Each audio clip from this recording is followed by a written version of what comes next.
지금 우리는 기독교 역사관에 대해서 공부해가는 과정입니다. 오늘은 기독교 역사관의 특성에 대해서 교재 1144페이지 나옵니다.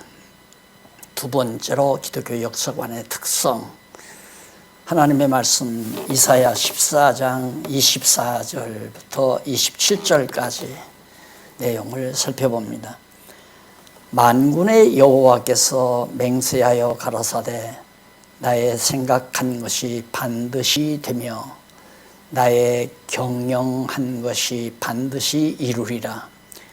내가 아수르 사람을 나의 땅에서 파하며 나의 산에서 발 아래 밟으리니 그때 그의 멍에가 이스라엘에게서 떠나고 그의 짐이 그들의 어깨에서 벗어질 것이라. 이것이 온 세계를 향하여 정한 경영이며 이것이 열방을 향하여 편손이라. 하셨나니 만군의 여호와께서 경영하셨은즉 누가 등이 그것을 패하며 그 손을 펴섰은즉 누가 능히 그것을 돌이키랴. 이사야 선지자를 통하여 주신 그런 말씀입니다. 기독교 지난 시간에 우리는 기독교 원리에 대해서 공부를 했습니다. 기독교 원리에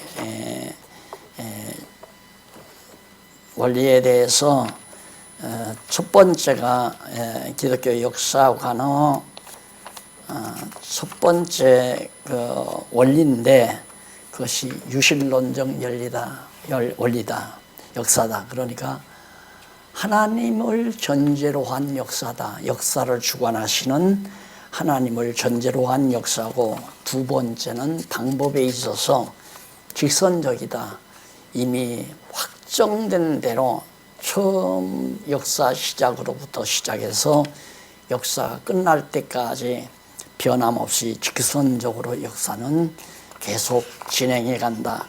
그렇기 때문에 결국 우리 기독교 역사관에 있어서는 종말론적이다. 그래서 역사가 끝날 때가 있다. 그래서 결과적 원리라고 지난 시간에 우리가 정리한 바 있습니다.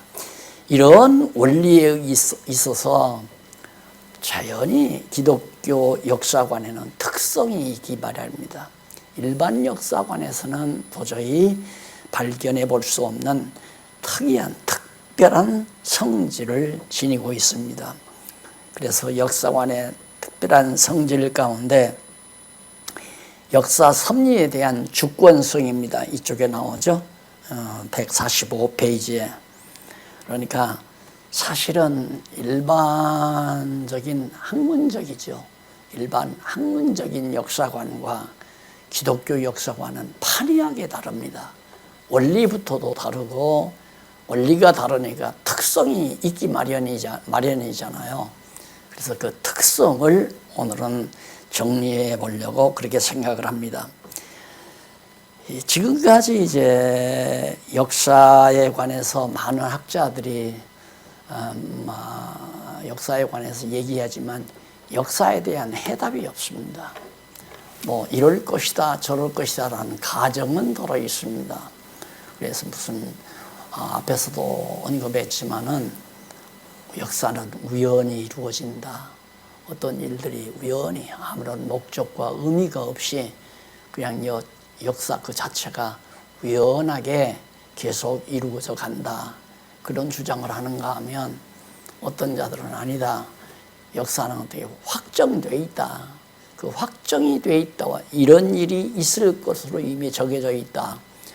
이런 얘기가 마치 기독교 역사관처럼 그렇게 말하지만 그 확정적이라는 말은 원리에 의해서, 원인에 의해서 결과가 이루어진다라는 것과 같은 얘기입니다. 그러니까 이 땅에서 일어나는 이 일 자체가 이 세상에서의 일어나는 사건 자체 내에서의 하나의 방법을 말하는 것이지, 역사 자체를 초월한 어떤 주관자가 있다는 그런 의미에서의 확정된 역사라고 말하지 않는 겁니다. 그러니까 분명히 날씨가 차면 물이 언다, 온도가 내려가면 물이 언다, 이건 원인에 의해서 결과가 이루어지잖아요. 그런 것처럼 역사 자체도 앞에서 되어진 일 때문에 오늘의 일이 이루어진다, 이렇게 설명해서 결국은 역사 자체는 인과관계에 의해서 이제 확정돼 있다, 그렇게 말하는 자들이 있는가 하면 뭐 정반합의 원리도 마찬가지입니다. 그런 뜻으로 말하는 거지만은 성경이 말하는 하나님을 전제로 하지 아니하는 필연론이라든가 작정론은 그건 우리가 인정할 수가 없는, 기독교 역사관에서는 인정할 수 없는 그런 하나의 역사 견해입니다. 그러니까 우연론이나 작정론이나 이런 것들은 어떤 역사에 대한 의미나 목적이 있다는 게 아니죠. 의미와 목적이 없이 우연히 일이 이루어지기도 하고 아니면 어떤 원인에 의해서 결과를 낳는다고 주장하는 역사관의 그런 시각들이 학문 세계에서 있기는 하지만 그렇기 때문에 정확한 역사를 해석할 수가 없는 거예요. 그래서 역사 해석 때문에 갈등을 많이 빚죠. 지금 우리나라가 겪는 것도 역사 해석에 대한 어디서부터 대한민국의 역사를 시작할 것이냐에 대해서 극심한 갈등을 지금 겪고 있잖아요. 자, 그러니까 역사가 무엇인지를 모르기 때문에 그런 결과가 오거든요. 우리 기독교 역사관은 역사가 무엇인가가 정확하게 드러나 있어요. 역사란 뭐냐면 하나님 자신의 작정하신 계획된 뜻, 그것을 실천에 옮기는 것이 실제로 사건으로 이루어지게 하는 것이 역사다, 그렇게 말할 수가 있습니다. 그래서 거기 성경 본문에 보면 만군의 여호와께서 맹세하여 가라사대 때, 맹세한 말은 자신이 결단해서 확실히 맹세하여 가라사대 때 나의 생각한 것이, 여호와 하나님이 생각하는 것이 그대로 이루어진다. 또 하나님의 여호와 하나님께서 경영한 것, 하나님께서 경영하는 것 어떻게 해야 되겠다고 계획하고 다 준비해 놓은 것들이 그대로 이루어진다, 이 말이죠. 이런 내용이 이사야서 14장 24절 이하에 나온 겁니다. 그 다음에 역사의 주권성의 첫 번째 이제 특성이 역사 섭리에 대한 주권성인데, 성경 한 군데 보십시다.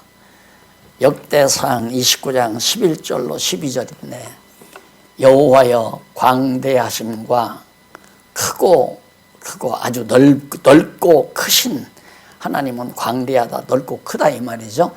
권능과 영광과 이김과 위엄이 다 주께 속하였나이다. 아주 넓고 크신 권능, 그리고 영광, 이김, 승리죠.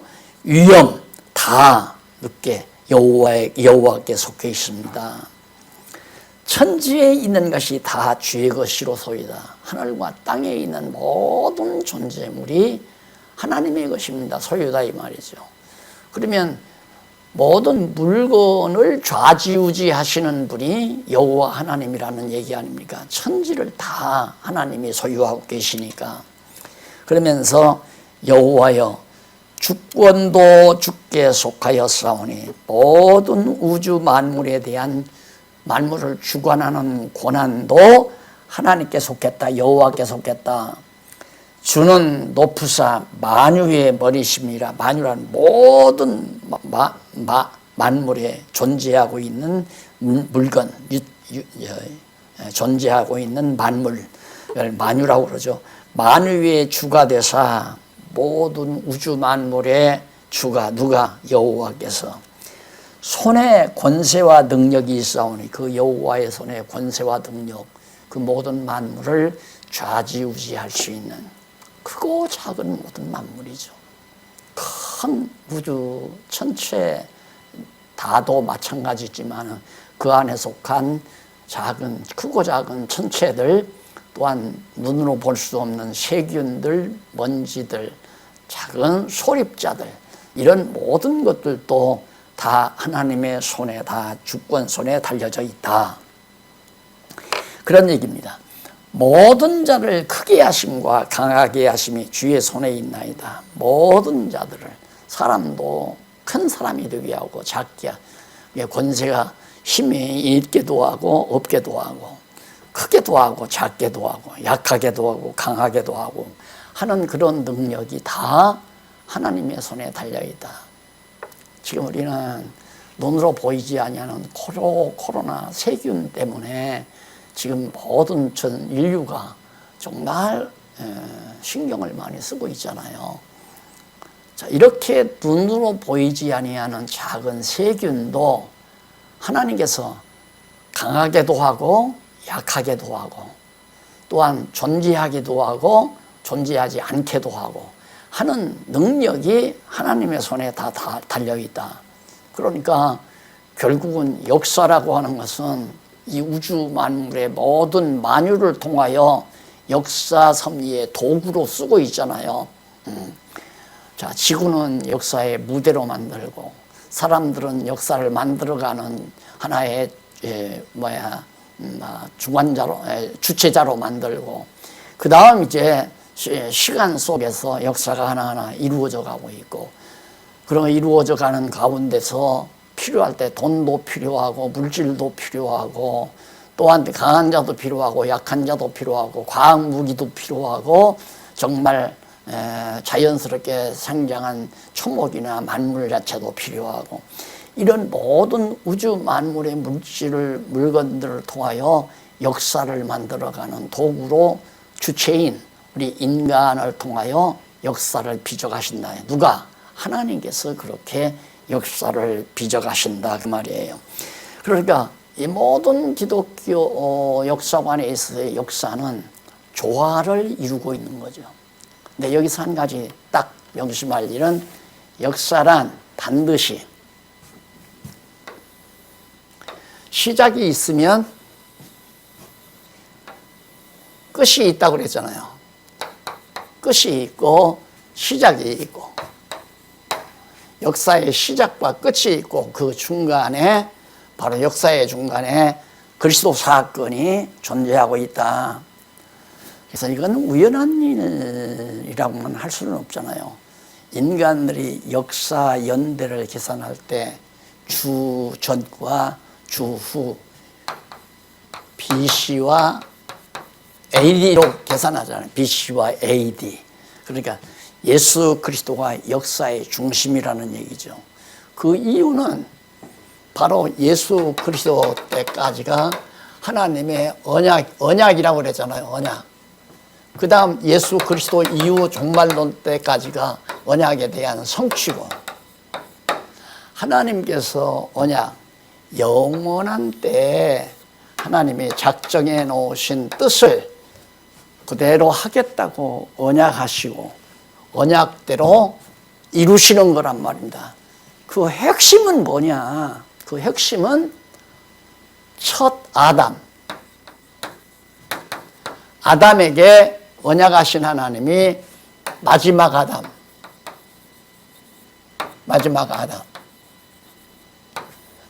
아담을 통하여 이루신다는 얘기거든요.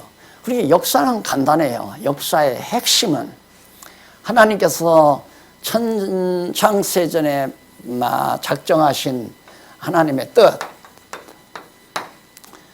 그 하나님의 뜻, 사실은 이것이 원형으로 있는 거죠. 하나님께서 다 원형으로 다 영원한 원형인데 이것을 시간 세계 속에, 시공 세계 속에 드러내 보이는 겁니다. 이걸 가리켜서 계시라고 그러잖아요. 계시. 그럼 뭘 계시냐? 여호와 하나님을 계시하는 거라 이 말입니다. 결국은 역사란 뭐냐? 창조에서 심판하시는 이 기간까지를 역사라고 그러는데 그 역사의 목적은 여호와 계시, 여호와 하나님이 존재하신다. 이렇게 영원히 작정하시고 뜻을 가지고 계시는 여호와 하나님이 살아계시고 그 하나님의 속성이 5대 속성을 가지고 계시다는 걸 드러내시는, 계시하시는 이것이 바로 역사예요. 인류 역사. 그래, 역사는 하나지. 역사가 동양사 따로 있고 서양사 따로 있고 또한 몇 년도까지 몇 년도에서 몇 년도까지 역사가 따로 있고 고대 역사가 있고 선사시대가 있고 뭐 이런 식으로 역사의 시기가 토막토막 잘라지는 게 아니란 말입니다. 우리 인간들이 바라볼 때는 그렇게 토막토막 역사가 이렇게 잘라져 있지만은 하나님이 하실 때는 처음 역사를 시작하실 때 처음 역사가 끝날 때를 정해놓고 확정해놓고 이런 경영을 해놓고 역사 섭리를 해나가는 거란 말입니다. 그리고 역사 섭리를 왜 하는가? 여호와 하나님이 나 존재한다. 그리고 나는 이런 자다. 이것을 이 역사 섭리를 통해서 알게 하려고, 계시, 드러내게 하려고, 피조된 인간에게 깨달아 알게 하려고, 또 당신의 백성으로 예정된 자들에게 알게 하려고 바로 이 역사 섭리를 해가는 거란 말입니다. 그러니까 역사는 하나예요. 그냥 하나의 역사인데 하나의 역사를 이루어 가기 위해서 그때마다 이런 일 저런 일들이 많이 일어나는 거죠. 그러니까 그 일어나는 것 중에 하나가 바로 예수 그리스도 첫 아담을 만드실 때, 창조할 때 둘째 아담 예수 그리스도를 보내겠다는 언약을 하신 거예요. 그게 아담 창조 자체가 둘째 마지막 아담을 보내실 것을 언약하신 거죠. 그러니까 그 언약대로 마지막 아담 예수가 그리스도로 예수가 오셨잖아요. 그러니까 그리스도 오신 사건은 역사를 하나님이 섭리하실 때 내가 이렇게 하겠다라고 말씀할 때 그 말씀이 뭐냐면 역사예요. 첫째가 역사 섭리. 그 다음 찬양이죠. 그 다음 예언이고요. 이게 성경이에요. 구약 성경. 역사 섭리, 찬양, 선지자들의 예언, 성도들의 언약자손들의 찬양. 이 하나님이 언약하시는 방법이 역사, 이스라엘 민족의 역사를 섭리하시고 그 다음 언약자손들이 찬양을 통하여 선지자들의 예언을 통해서 언약을 하셨는데 그 언약이 뭐냐면 예수님이란 말입니다. 메시아 보내겠다.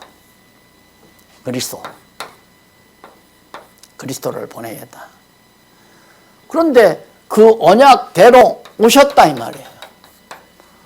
오신 것을 예수 자신이 증거하고 그 다음 오신 것을 성령이 이때 이제 성령이 오시잖아요. 성령이 오셔서 예수님이 그리스도라는 것을 증거해 가고 있는 거예요.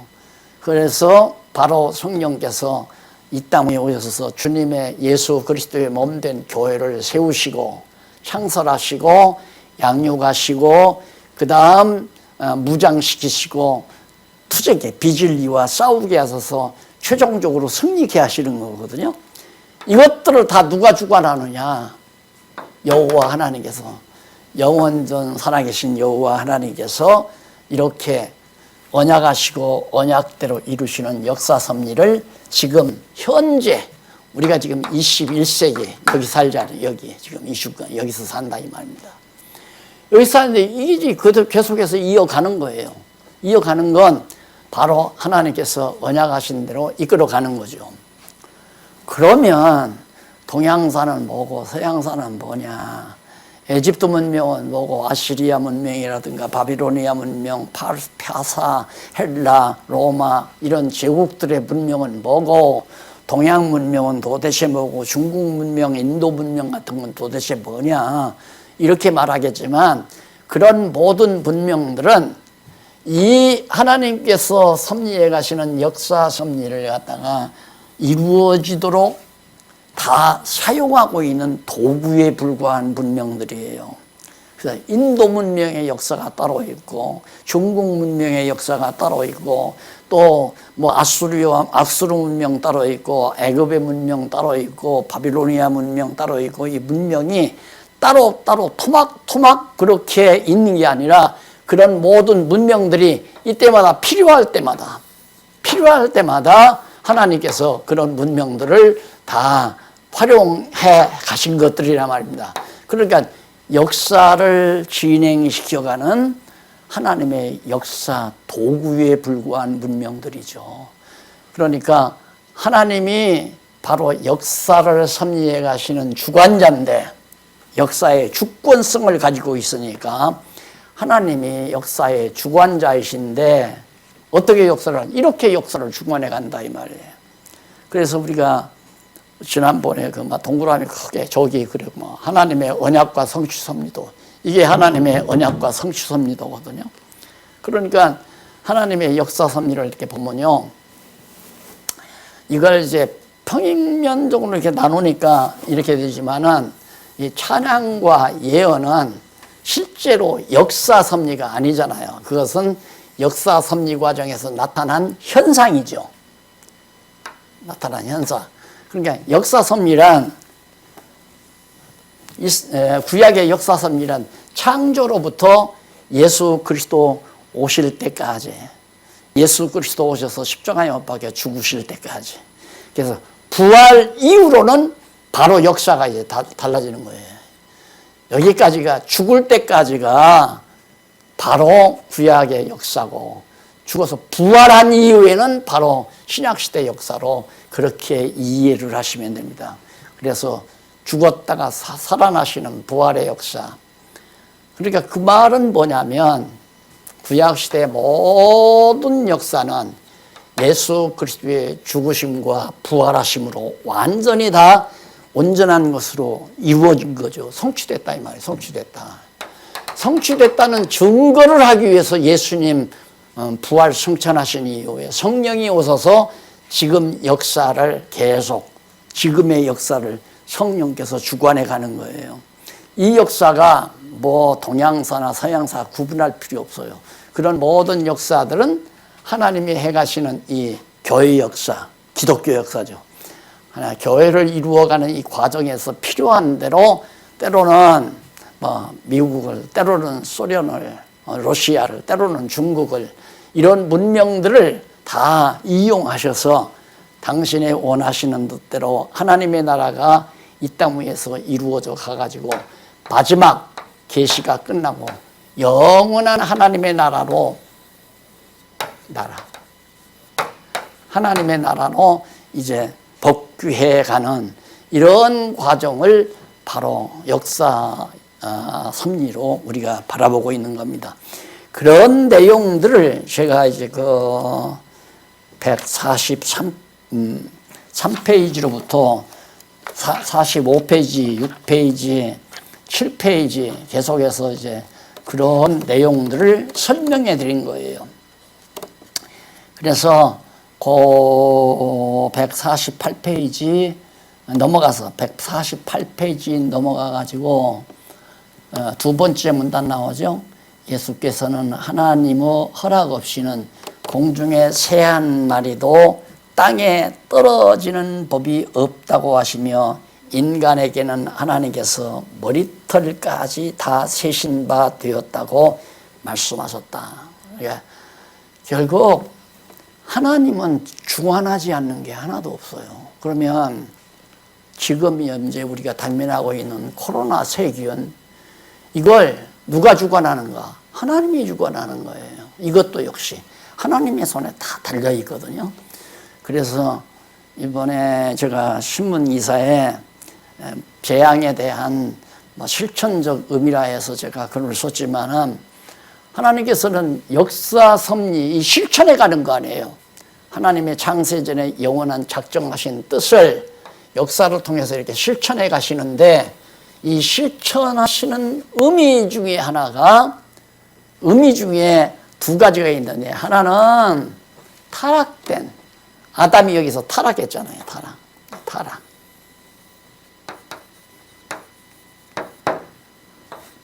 타락된 인간 세상에 하나님께서 바로 이 변화를, 타락된 세상을 갖다 변화시키기 위해서 강자가 약자 되고 약자가 강자 되고 부한 자가 가난한 자가 되고 가난한 자가 부한 자가 되고 또 이런 모든 사회 질서라든가 정치 체제라든가 모든 제도라든가 이런 것들을 변화시키기 위한데 이 타락된 세상에는 이 변화를 가져다 주는 거예요. 그러면 도대체 이제 또 하나의 의미는 뭐냐? 구원받은 이 하나님의 교회죠. 하나님의 교회. 이게 하나님의 교회 아니에요. 자, 이건 육신이고, 이건 영혼이고, 이건 육신이고. 우리 배웠잖아요. 이게 이제 하나님의 교회인데, 아니, 우리 하나님의 교회를 이제 키워가시게 하려고, 키우게 하려고, 자라게 하시는 방법. 개혁이죠. 쉽게 말하면 개혁. 잘못된 거 고쳐서 자꾸만 하나님의 뜻대로 맞게 해가게 하기 위해서. 그러면 인간의 계획이나 생각, 잘못된 것은 자꾸 고쳐져야 되잖아요. 개혁돼야 된단 말입니다.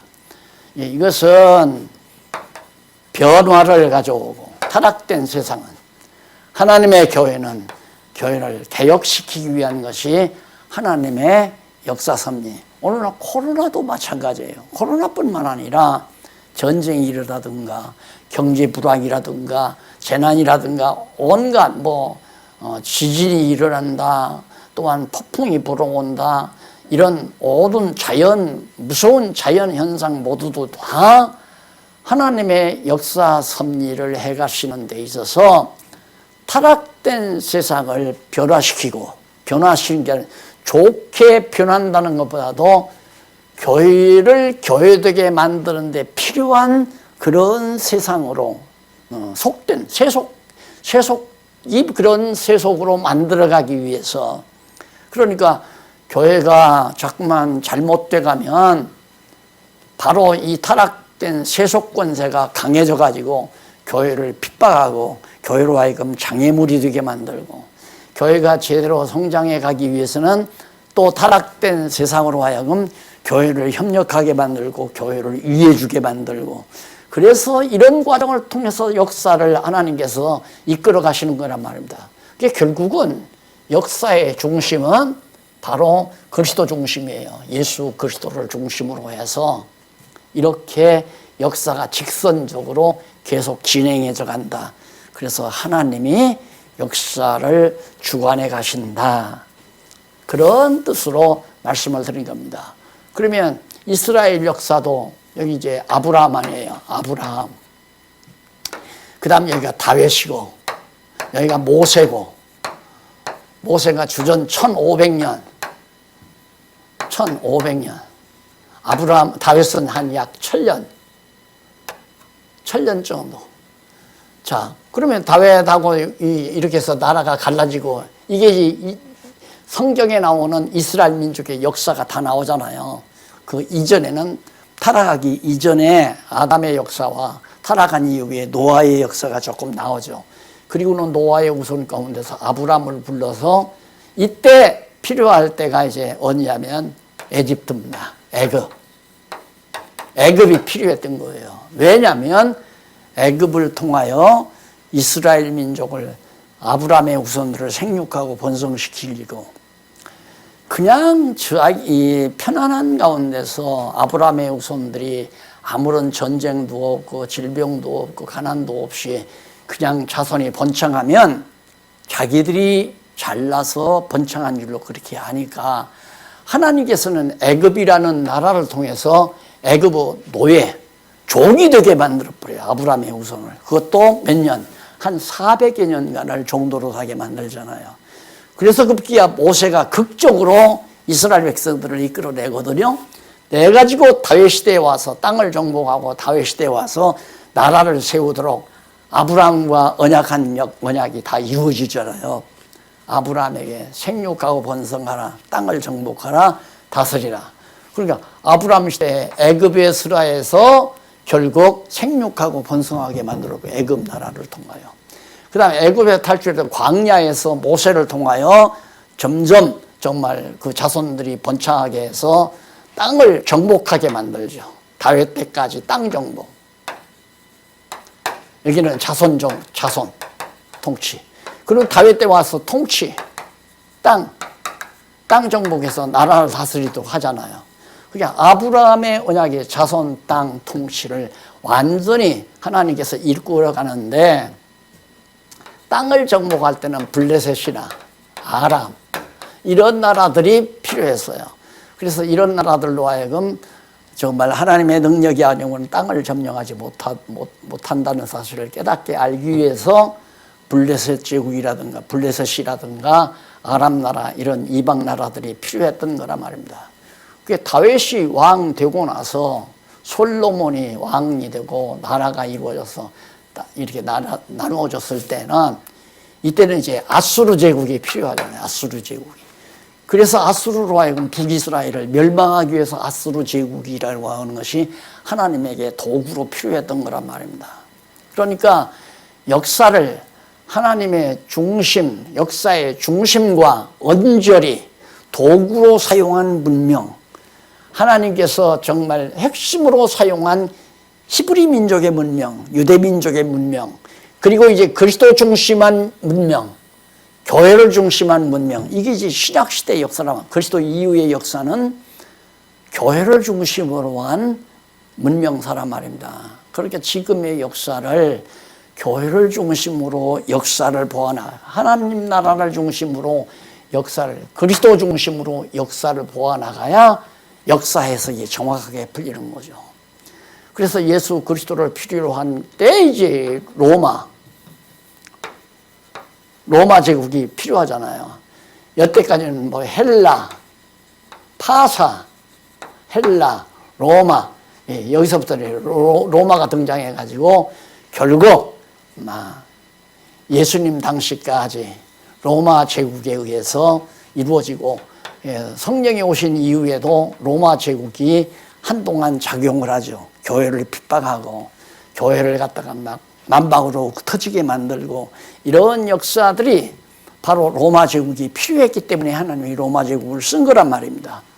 그리고는 이제 로마가 망한 다음에 계속해서 지금은 바로 현대 역사, 현대사, 이런 역사들을 통하여 교회가 교회되도록, 교회가 이제 유럽 시대 서구 교회, 그 다음 이제 미국 교회, 그 다음에 현재 이제 동양 한국 교회, 이 시대로 오잖아요. 와가지고 현재 지금 우리가 코로나를 온 세계적으로 겪고 있다 이 말입니다. 이런 것들도 다 교회를 교회되게, 어떻게 타락된 세속을 갖다가 변화시켜서 교회가 되어지도록 그렇게 섭리해 가시는 하나님의 역사 섭리로, 그렇게 역사를 보아야 역사가 깔끔하게 해석이 되고 정리가 된다, 그런 얘기예요.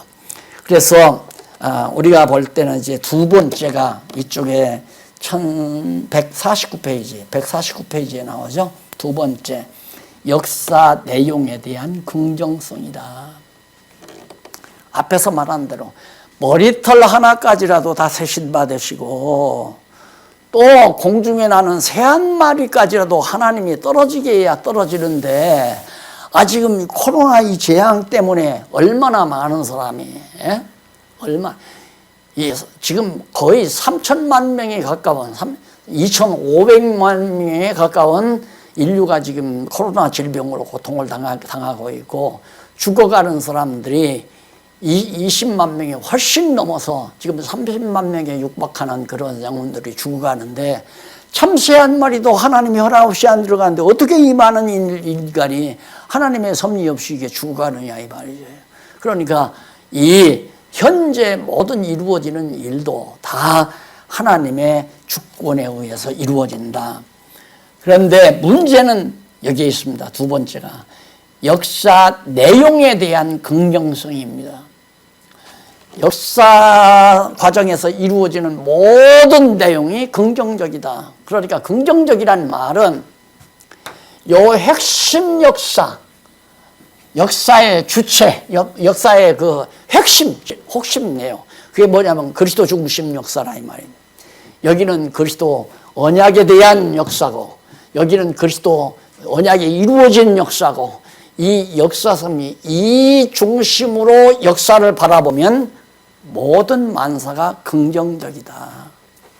그러니까 다시 말하면 애굽의 역사도, 애굽이 이스라엘 아브라함 자손들을 400년 종살이한 것도 잘한 거고, 그 다음 광야에서 40년 고생한 역사도, 그 다음 블레셋이나 아람 같은 나라가 괴롭힌 역사도, 다윗 시대에 정말 많은 어려움을 사울을 통해서 겪기도 하고 했지만 그런 것도, 또한 아수르 제국이 북이스라엘을 멸망시킨 것도, 바벨론이 남쪽 유다를 70년 포로 생활시킨 것도, 다시 파사가 회복시킨 것도, 헬라가 교회를 갖다가, 유대교를 갖다가 핍박한 것도, 결국 로마가 예수를 십자가에 못 박아 죽인 것도, 로마가 결국은 유대를 다 멸망시킨 것도, 이거 모두가 다 그 사건 자체만 보면 부정적이죠.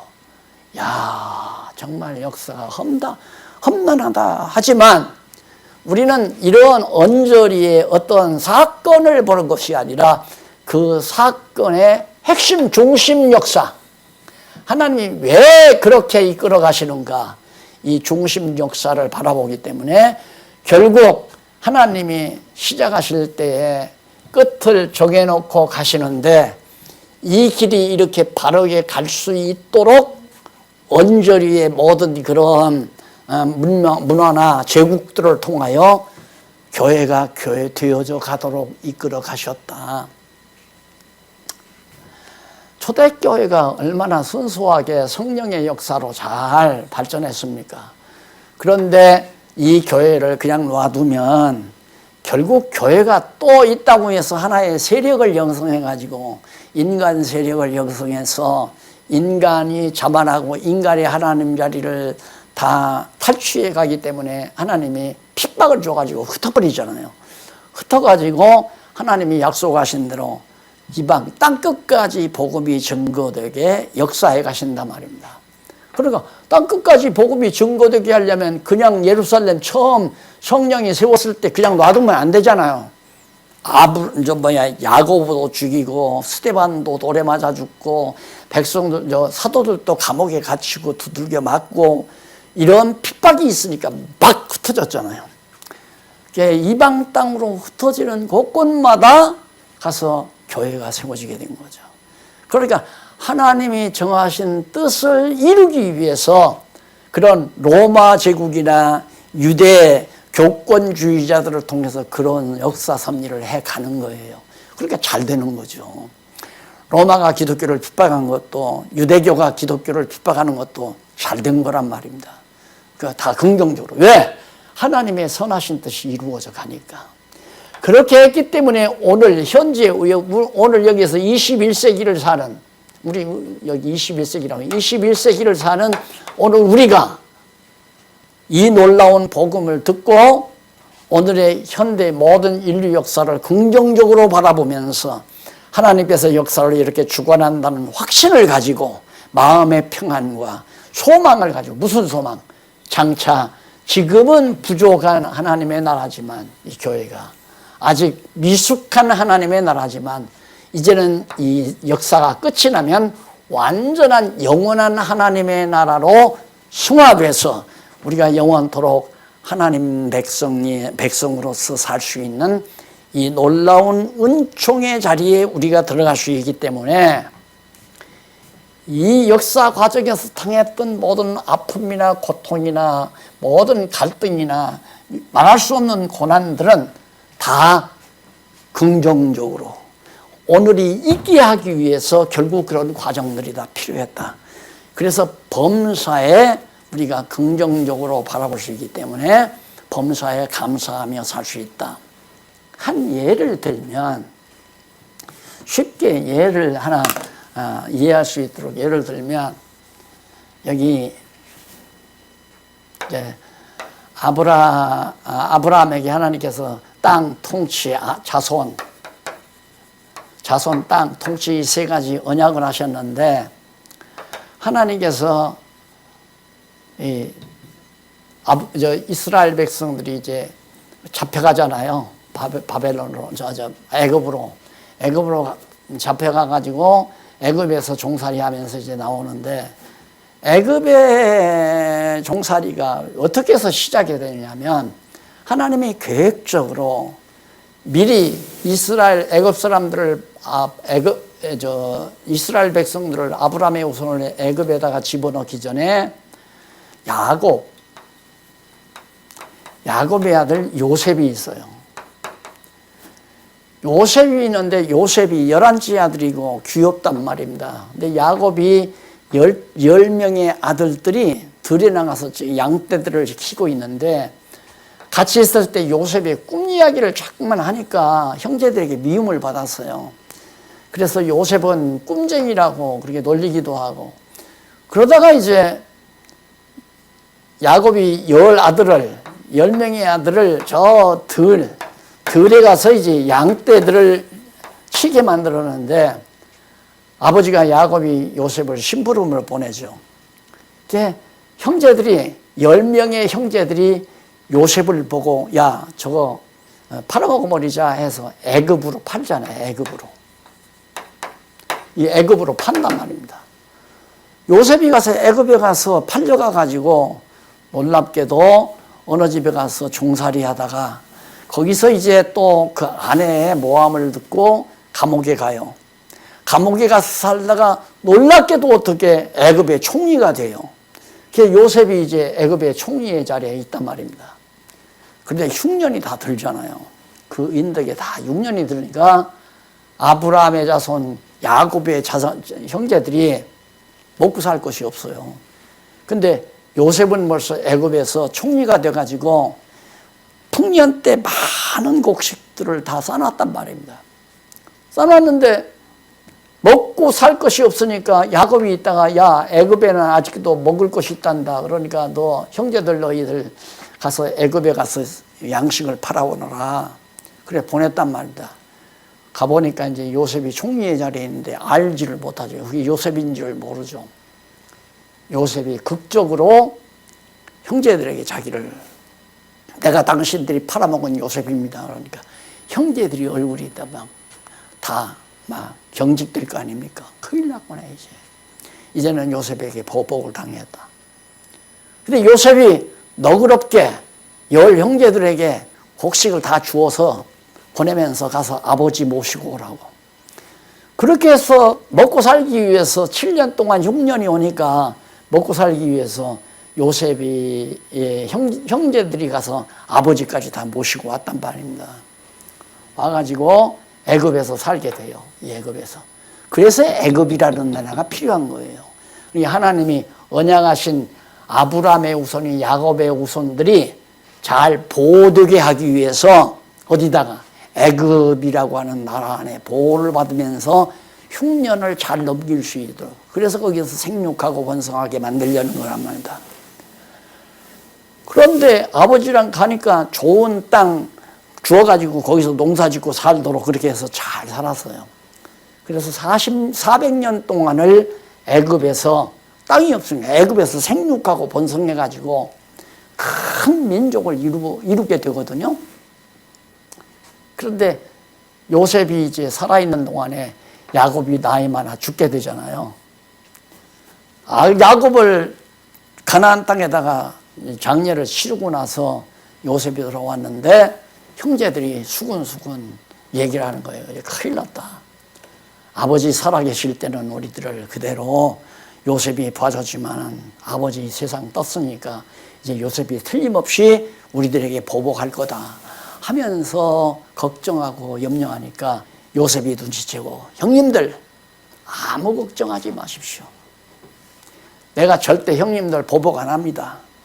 형님들은 나를 죽이려고 했지만, 나를 애굽에 팔아서 없애버리려고 했지만, 하나님은 그것을 선한 일로 다 바꿔가지고 오늘날 우리 가족이 이렇게 편안하게 잘 살게 됐습니다 라고 역사 해석을 요셉이 하는 장면이 나와요. 역사를 누가? 요셉이 역사를 잘 해석한 거죠.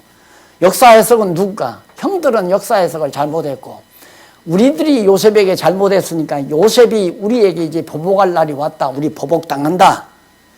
이것이 이 타락된 세상에서 이루어져 가고 있는 거예요. 저 가만 놔뒀다가는 우리 친다.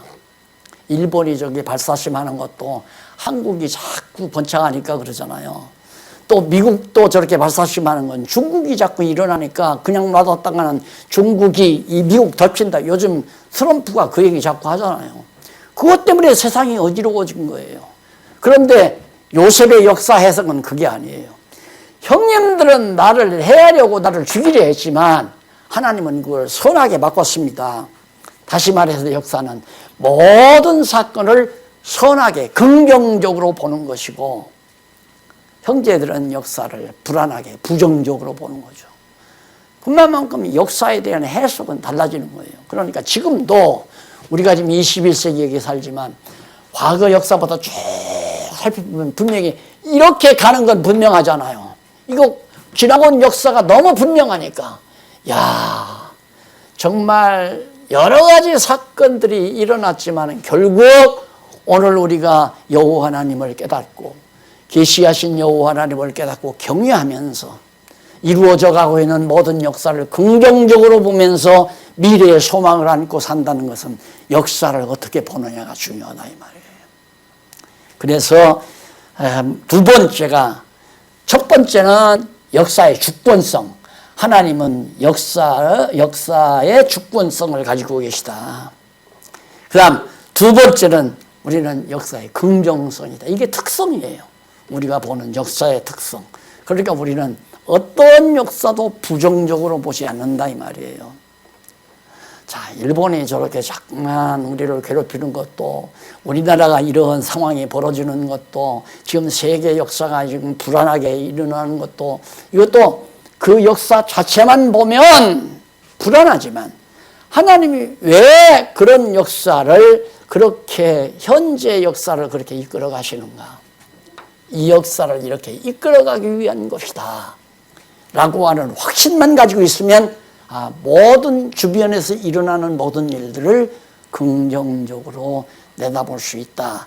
그런 얘기를 정리해 놓은 것이 바로 149페이지에서부터 151페이지, 152페이지까지 계속해서 그렇게 정리해 놨습니다. 그러니까 우리 기독교 역사관의 특성, 기독교 역사관의 특성은 하나님이 역사의 주권성이다. 역사의 주권성을 영이 하나님이 역사의 주권자이다. 그리고 두 번째는 모든 역사를 긍정성을 가지고 있다. 우리는 기독교 역사는 긍정성을 지니고 있다. 이게 잘못된다고 하는 말은 우리들의 생각이지 하나님이 하시는 일을 잘못됐다 잘됐다 말하는 건 안 되잖아요. 코로나 이 재앙이 잘못됐다. 잘못됐으면 누가 고칠 수 있습니까? 잘못됐다고 해서 못 고치잖아요. 고치려고 했지만 안 된다 이 말입니다. 하나님이 하시니까 그러면 왜 하나님은 왜 그렇게 하시는가? 더 좋게 해가시기 위해서. 하나님께서 분명히 정하신 뜻을 이루기 위해서 오늘 우리 주변에서 이런 일 저런 일이 다 일어나고 있다 이 말이에요. 그러니까 하나님을 여호와로 알고 경외하는 자에 있어서는 모든 역사는 하나님이 주관하시고 그렇기 때문에 모든 역사는 우리에게 긍정적으로 다가온다. 그래서 범사에 감사하며 살 수 있는 신앙을 가질 수 있는 것이 오직 기독교 역사관으로 부장된 자만이 가능하다 하는 얘기를 오늘 여러분들에게 소개해 드린 겁니다. 다음 시간에 하나 남았는데요. 하나 남은 게 뭐냐면 기독교 세계관입니다. 기독교 세계관. 그러면 우리가 성경관도 배웠고 신론도 배웠고 이제 인간도 배웠고 역사도 배웠으면 세계에 대해서 마지막 결론적으로 정리를 하면 우리는 세계를 어떻게 바라볼 것인가, 이게 이제 우리의 세계관이거든요. 이 세계관에 대해서 다음 시간 강의를 하기로 약속을 하고 미리 예습을 좀 해 주셨으면 대단히 감사하겠습니다. 157페이지에서부터 아마 계속해서 읽어보시고 예습해 주시면 감사합니다. 기도하십시다. 자비로우신 하나님 아버지, 갈 바를 알지 못하고 역사의 방향도 우리가 정하지도 못하고 정말 혼미 속에 살아갈 수밖에 없는 저희들에게 이 놀라운 진리를 깨닫게 하소서. 정말 모든 범사에 감사하며 살 수 있는 은총 주신 걸 감사합니다. 역사 섭리를 통하여 하나님 여호와의 존재를 확실히 알고 또한 이 역사 속에서 이루어지는 모든 내용들에 우리가 긍정적으로 바라보면서 범사에 감사하며 살 수 있게 하심을 대단히 감사합니다. 이제 이 신앙 버리지 말고 마음속 깊이 간직할 수 있도록 역사하시옵시기를 비우며 예수님의 이름으로 기도드립니다. 아멘.